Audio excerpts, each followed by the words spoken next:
Olá, amigos!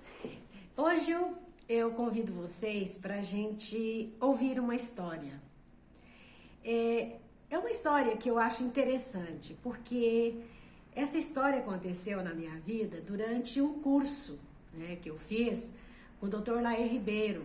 Isso já há mais ou menos uns 15 anos atrás. O Dr. Lair, na época, ele organizou e ele estava realmente formando, né, terapeutas dentro dessa abordagem que ele desenvolveu, que era realmente um desenvolvimento pessoal, profissional, trabalhando os 7 tipos de inteligência.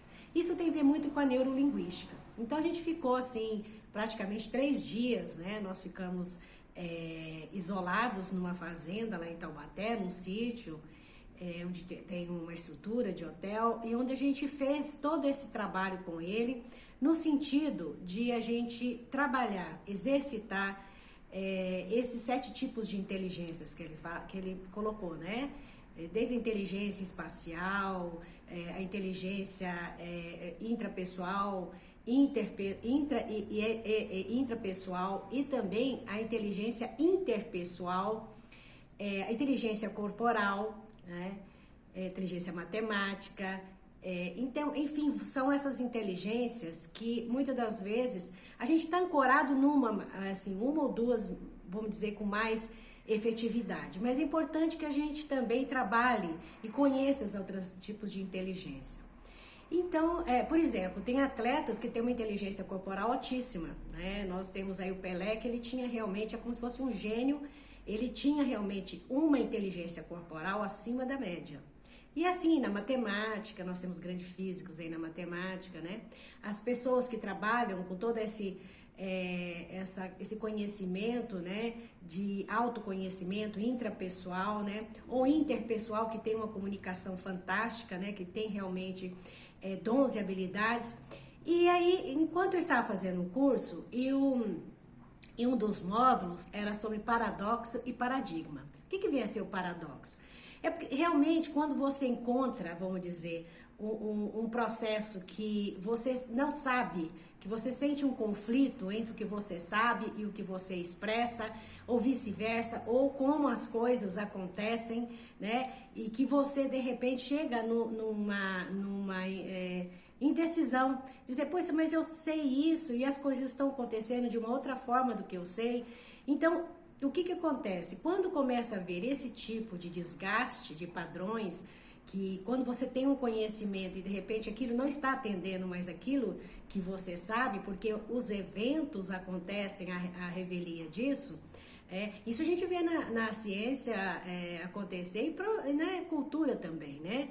De repente você muda o seu processo de cultura e até o processo científico, como desde o Nicolau Copérnico e todas essas ciências, né, que depois de Einstein tinham um padrão de conhecimento científico muito focado no Descartes, né, que era coisa muito fragmentada.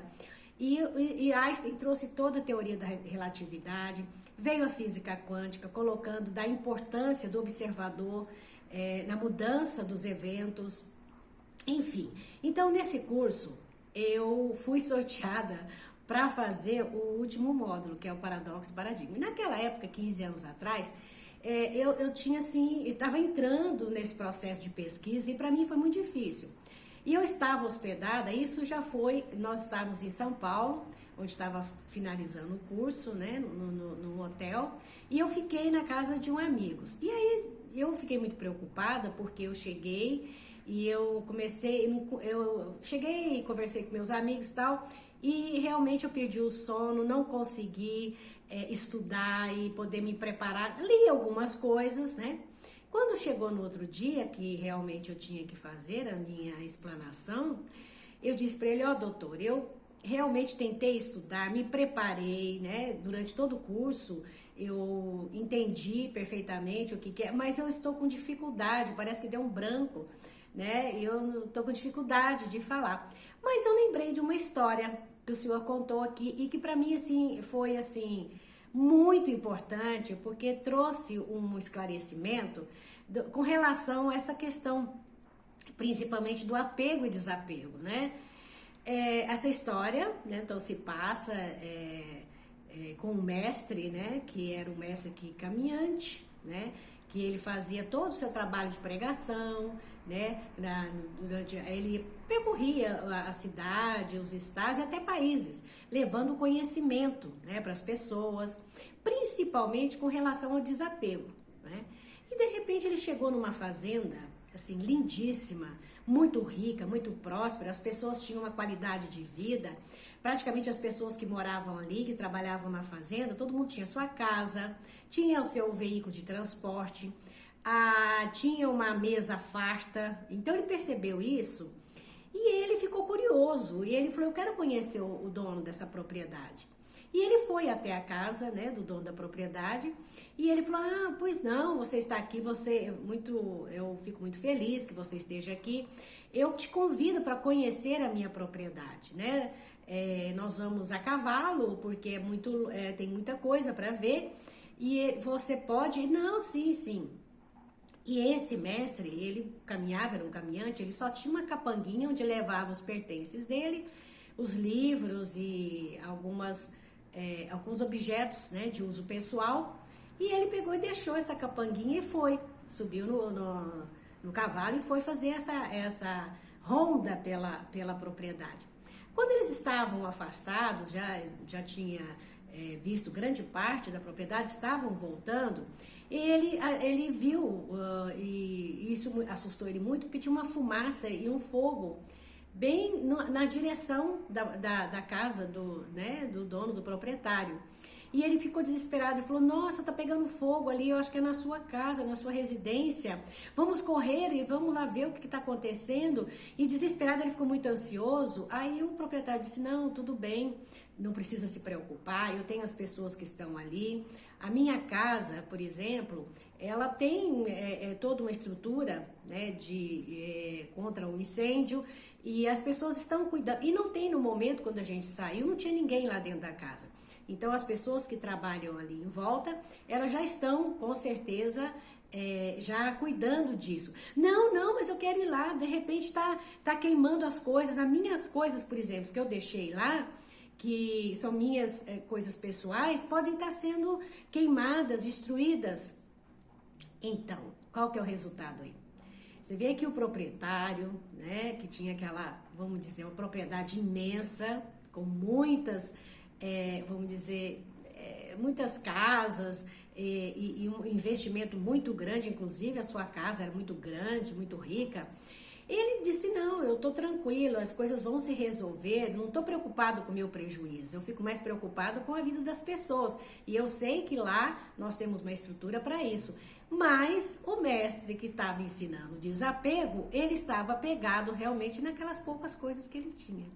Então, assim, vamos pensar, o que é o apego e o desapego? Muitas das vezes você fala, mas eu não sou apegado, eu tenho muito pouca coisa, e eu realmente não tenho apego ao dinheiro, apego à materialidade, mas de repente você tem apego a determinadas coisas que te trazem um certo bloqueio, no sentido de você, não é que a gente não deva cuidar, lógico, você tem, o que você tem, é importante que a gente cuide, porque isso faz parte, né, da nossa caminhada, que realmente a gente conquistou e que às vezes foi difícil, mas de repente, quando você percebe que acontece algo que está além das suas possibilidades de resolver, ou então um sinistro, uma tragédia, alguma coisa assim, é importante que a gente entenda que aquilo que foi perdido passou, de repente vai vir outras oportunidades.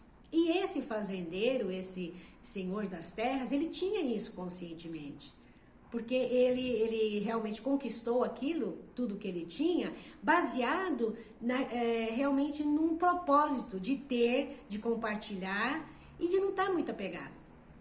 Então essa história, assim, eu contei lá e ele disse assim, pois é, você fez aí o paradoxo e paradigmas, está muito bem, você realmente trouxe através de uma história, porque é uma história interessante, que de repente as pessoas têm um padrão, né? Elas vivem um padrão achando que aquele padrão é que está atendendo a todo o seu processo de entendimento, de compreensão, e de repente quando elas se veem, né, numa situação que ela precisa realmente externar aquilo que ela sente, o que ela pensa, o que ela acredita, de repente ela entra num outro processo e entra num conflito e não consegue lidar bem com isso. Então aí precisa de um paradigma. O que acontece? Os paradigmas vêm quando a gente precisa olhar. O que minhas crenças estão sinalizando? Que eu realmente não estou conseguindo? Estou estagnada porque minhas crenças, né, a minha mente, meus pensamentos, eles estão muito focados em determinado tipo de situações, de conhecimentos que já estão ultrapassados. E de repente eu preciso olhar para isso. Como é o meu pensamento, meu comportamento, mediante a todas essas situações, sejam de conflitos, sejam de relacionamento, seja no meu trabalho. Então, esta autoavaliação é muito importante para que a gente possa compreender e atentar quais são as crenças e os padrões que estão realmente comandando a minha vida. Então é isso aí, eu quis compartilhar essa historinha. Tem uma amiga minha que ficou muito interessada, que ela ouviu eu contando essa história. Ela falou, Suzé, eu achei interessante demais essa história. Então eu estou compartilhando com vocês. Namastê, gratidão!